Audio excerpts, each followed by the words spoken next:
ഒന്ന് പുറത്ത് പോയാലോ? ഇപ്പം നിങ്ങൾ വിചാരിക്കും ഞാൻ ഫുൾ ടൈം പുറത്താണ്. അങ്ങനെയൊന്നുമില്ല കേട്ടോ. ഇത് വീക്കെൻഡ് ആയതുകൊണ്ട് വീക്കെൻഡിൽ മിക്കവാറും കുട്ടികളായിട്ടൊന്ന് പുറത്തൊക്കെ കൊണ്ടുപോകലുണ്ട്. അപ്പോൾ അതിന് വേണ്ടി ഇറങ്ങുന്നതാണ്.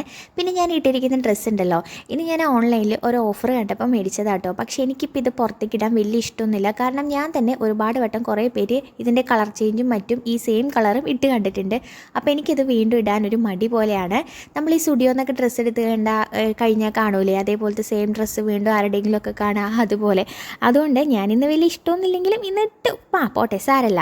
പിന്നെ കുട്ടികൾക്ക് പരസ്പരം കണ്ടതിൻ്റെ സന്തോഷമാണ് കേട്ടോ. അവർക്ക് ഇങ്ങനെയാണല്ലോ, അവരുടെ പ്രായത്തിലുള്ള മക്കളെ കാണുമ്പോൾ അവർക്ക് ഭയങ്കര സന്തോഷമായിരിക്കും. പക്ഷേ ഇതിൻ്റെ തൊട്ടടുത്ത് തന്നെ ഒരു പാർക്കുണ്ട്. പക്ഷേ അവരെ പാർക്കിൽ വിട്ട് കളിപ്പിക്കാനുള്ള സമയമൊന്നും ആയിട്ടുണ്ടായിരുന്നില്ല. ഞങ്ങൾ വീട്ടിൽ നിന്ന് ഇറങ്ങുമ്പോൾ തന്നെ അത്യാവശ്യം സമയമായിരുന്നു. അപ്പോൾ പാർക്കിൽ കയറാനുള്ള സമയമില്ലാത്തതുകൊണ്ട് ഞങ്ങൾ തൊട്ടടുത്ത് തന്നെ ഒരു ക്ലബ് സാൻഡ്വിച്ചും മിനി ബർഗറൊക്കെ കഴിച്ചിട്ട് കാറിലൊക്കെ കയറി ചില്ലായിട്ട് പോവുകയാണ്. എങ്ങോട്ടാണ് പോകണമെന്ന് വിചാരിച്ചാൽ എനിക്കൊരു വാച്ച് മേടിക്കാൻ പോവുകയാണ്. എനിക്ക് വലിയ ഇൻട്രസ്റ്റ് ഒന്നുമില്ല, എന്നാലും എൻ്റെ വാച്ചിൻ്റെ ഗ്ലാസ്സൊക്കെ പൊട്ടിക്കിടക്കുകയാണ്. അപ്പോൾ ഏട്ടൻ കുറേ ദിവസമായി എനിക്ക് വാച്ച് മേടിച്ച് തരാമെന്ന് പറയുന്നു. അപ്പോൾ ഇന്ന് എന്തായാലും അതിന് പോണ സ്ഥലമാണ്. ഇത് കണ്ടോ, ഈ ഷോപ്പിൻ്റെ പേര് നിങ്ങൾ നോക്കിക്കോട്ടോ, പോളി മാർക്കറ്റ്. എന്താണെന്ന് വെച്ചാൽ ഞാൻ വഴിയെ പറയാം. അപ്പോൾ ഷോപ്പിൽ കയറി അവിടെ അത്ര വലിയ കളക്ഷൻസ് ഒന്നും ഇല്ലെങ്കിലും ഉള്ള കളക്ഷൻസൊക്കെ നല്ലതുമാണ്, ബഡ്ജറ്റ് ഫ്രണ്ട്ലി ആയിരുന്നു കേട്ടോ.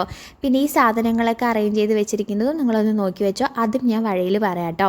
അപ്പോൾ ഞാൻ എപ്പോഴും വേറെ ടൈപ്പാണല്ലോ, അപ്പോൾ ഒരു വിൻറ്റേജ് ടൈപ്പ് പിടിക്കാമെന്ന് വിചാരിച്ചിട്ട് ഞാൻ എടുത്ത വാച്ച് ഇതാണ് കേട്ടോ. പിന്നെ ഏട്ടൻ അവിടെ നിന്ന് ഇത് എന്തോ ഒരു സാധനം എടുത്തിട്ടുണ്ട്. പിന്നെ ഏട്ടനും വിട്ടിട്ടില്ല, ഒരു വിൻറ്റേജ് ടൈപ്പ് തന്നെ ഏട്ടനും പിടിച്ചിട്ടുണ്ട്.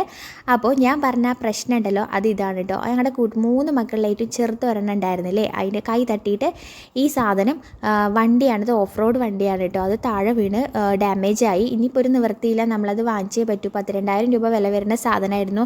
അവരത് നമ്മളെ കൊണ്ട് വാങ്ങിപ്പിച്ചു കേട്ടോ. അപ്പോൾ കുട്ടികളായിട്ടൊക്കെ വിലപിടിപ്പുള്ള ഷോപ്പിൽ പോണവർ നല്ലോണം ശ്രദ്ധിച്ചോളൂ, ഇല്ലെങ്കിൽ ഞങ്ങളെപ്പോലെ പണി കിട്ടും. അപ്പോൾ ഞാൻ പറഞ്ഞ പോലെ പൊളി മാർക്കറ്റിൽ പോയിട്ട് ഞങ്ങൾക്ക് എന്തായാലും നല്ല അടിപൊളി പണി കിട്ടിയിട്ടുണ്ട്. അപ്പോൾ ഇന്നത്തേക്ക് ഇത്രയൊക്കെയുള്ളൂ. വീണ്ടും കാണുന്നവരേക്ക് ടാറ്റ ബൈ, സീ യു.